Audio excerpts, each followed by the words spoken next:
Theology. I love it.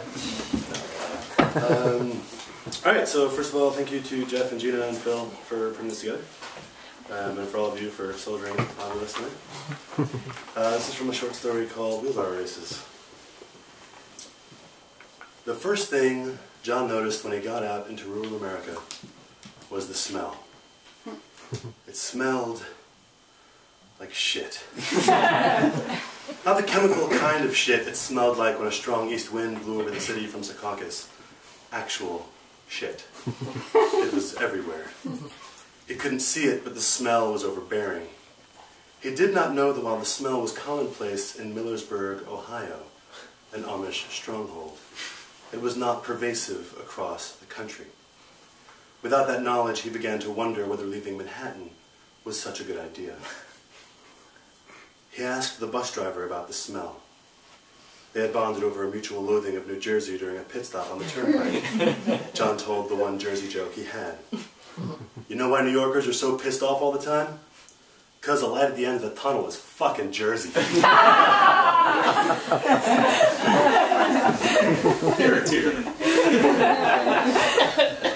placement and repetition of the word fucking could change the emphasis of the joke. But John didn't want to go too far, as this guy was a stranger and had underlined the words driver and refuse under the sign, driver has the right to refuse entry to any passenger without refunding the fare. Truth is, John had been to the Jersey Shore twice with Christine and enjoyed himself, but never told anyone. He never told anyone about Christine either, as she was a Staten Island stripper he'd met on a bad weekend in Queens, and he believed thoroughly that what happened in the outer boroughs should stay there. The bus driver, Tony, had special names for the smell. Manure, fertilizer, compost. You get to the point where you don't even smell it anymore. All you smell is fresh country air. To John, it was all the same shit. And he checked his shoes regularly to make sure he was not trekking it around with him. He grabbed his duffel bag, lit a cigarette, and sat on a bench to wait for his next transfer. There would be 2 more before Wyoming and another 3 to get to California. He offered Tony a cigarette when he sat down next to him. Tony waved him off and handed him a cup of coffee that gave off more than a hint of scotch. John cracked half a smile and accepted the cup. He was glad to be changing buses.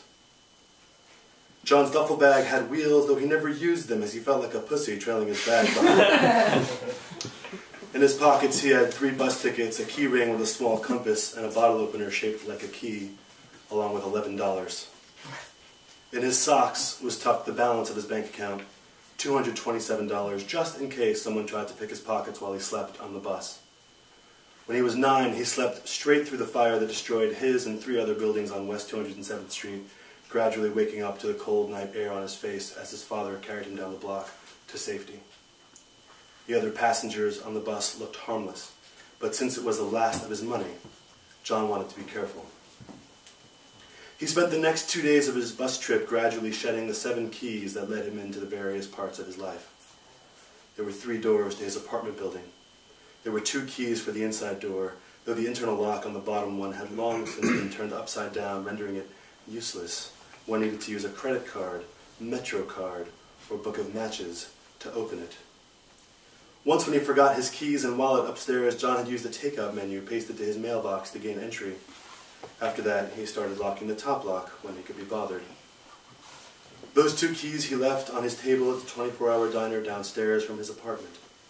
The next man who sat there took the keys to the UPS store next door and tried them in all of the P.O. boxes, imagining that he had just stumbled into an espionage story. When they didn't work, he let them slip slyly from his hand as he crossed 7th Avenue behind a bus and went down to the F train, worrying the entire time that he was being watched. He wasn't.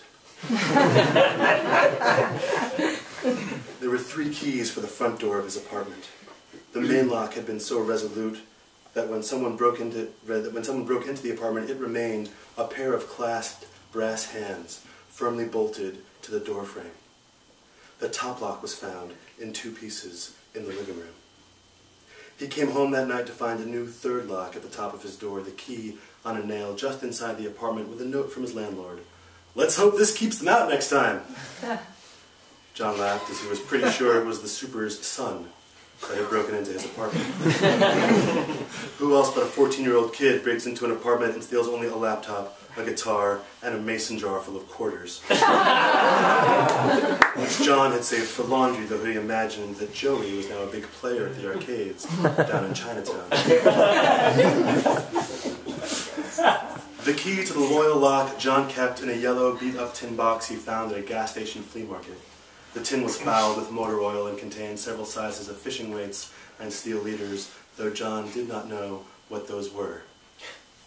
He meant to keep the key to his parents' house in there as well, but he lost it while he was shifting the keys around, getting ready to drop the 2 Fairweather keys from his apartment door off the Brooklyn Bridge. The octagonal-shaped key to his childhood home slipped out of his thick fingers, and he was amazed at how quickly he lost sight of it as it fell. Had John read Thomas Wolfe, he would have known that you can't go home again, and found solace in that. But as it was, he felt loss. The street door to his building never locked and often resulted in bums sleeping in the entryway to get out of the cold. This last key he placed on the bar in Driggs, Idaho, after Julian Pasternak offered him work at his seed potato farm. When the bartender, Julie, found out it didn't belong to anyone at the bar, she turned it into a necklace with some simple black cord. Julie had been a teen Miss Idaho for 3 years running, until one spring while helping on the harvest, an errant stone found its way into the crossover machine amongst the potatoes and took out her left eye. Her depth perception was now limited to the 3 feet of bar behind which she stood, and while she'd come to terms with that, she still enjoyed small flourishes which made her feel pretty. I'll skip a little bit. Mark was pretty sure John was getting paid.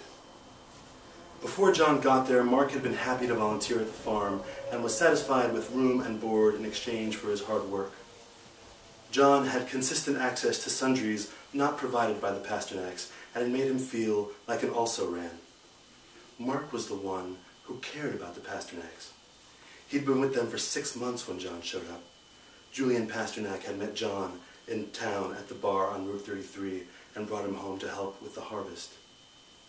Mark took on responsibilities beyond his daily worksheet, and yet at the end of the day, John would lean heavily on the fence, confident in the post he'd spent the day driving into the clay-rich soil, and smoke a cigarette without ever offering one to Mark. The Pasternaks did not abide smoking during the workday, so John chewed 2 to 3 packs of Wrigley's Spearmint, and his cool, sweet breath bothered Mark when they worked close together on the deer fences. Mark had been there when one of the 2 king pines on the property fell, luckily away from the house.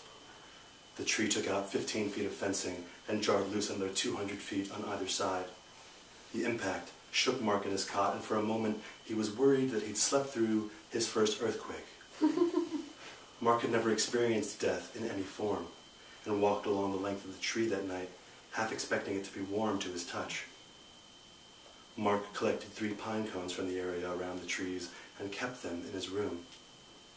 Had he read Ozymandias, he might have understood that even the greatest things, especially the greatest things, fall the hardest. But as it was, he felt loss. Mark was intelligent, but his intense shyness made him seem simple.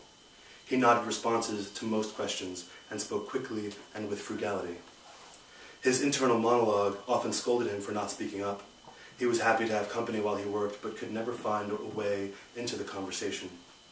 Their first afternoon working together, Mark held the wheelbarrow steady as John shoveled wood chips into mounds that reminded Mark of Haley's breasts through her sweater. Though he'd never seen them, Mark often thought of Haley while on the farm. Questions whirled through his head for John. How do you like it on the farm? Where were you before this? What did you say to Mr. Pasternak to get this job? Where are you headed next? Tell me about your trip here. Why did you decide to come to Driggs, Idaho?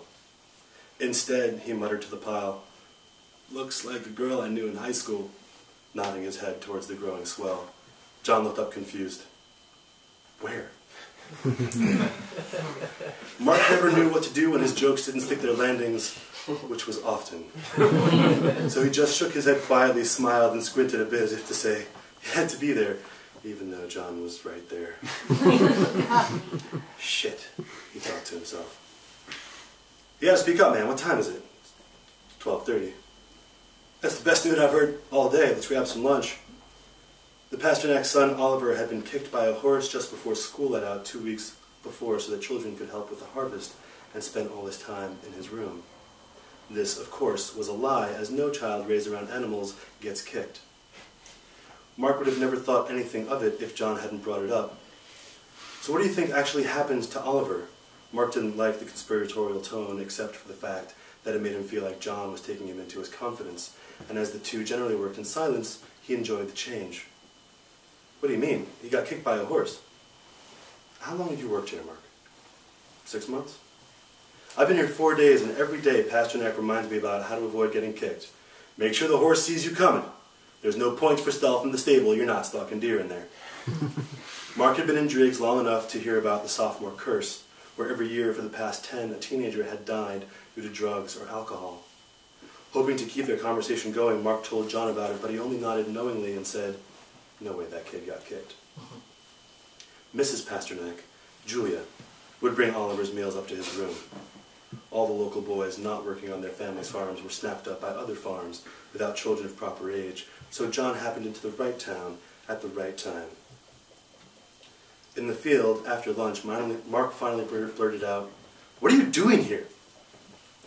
"Expanding the fence so the fruit trees have room to grow this season," Julian told us. "They're not here," Mark said, shaking the fencing so that an errant wire slashed John's forearm.